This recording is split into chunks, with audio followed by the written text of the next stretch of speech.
Здравейте, намирам се на поле 1, северния край на напречните редове, откъдето винаги започвам видеята. Не знам дали можете да прецените на видеото, но при по-здравите и силни растения, като че ли имаме пълно спиране на разпространението на акарите. Тоест по една или друга причина слънчогледа успява да ги преодолее.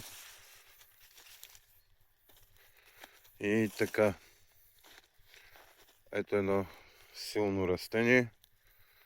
Вижда се докъде са стигали акарите.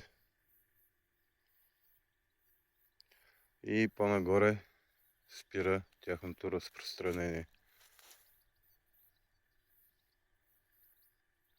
Тоест, най-вероятно, както казва и Шарл, слънчогледа е образувал такива власинки, които спират разпространението на акарите. Не мога да преценя на тези листа, които са били нападнати, дали има някаква промяна, но въпросът е, че нагоре вече няма нови акари.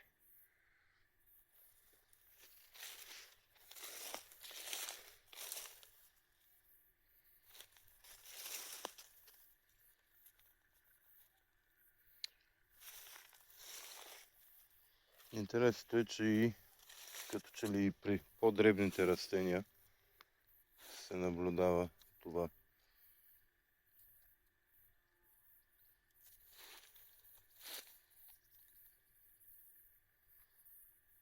Ето по-дребни, ето и по-силни, ето едно по-дребно, но и при него по новите листа вече не се забелязват акари. Започва и цъфтежа тук-таме спорадично.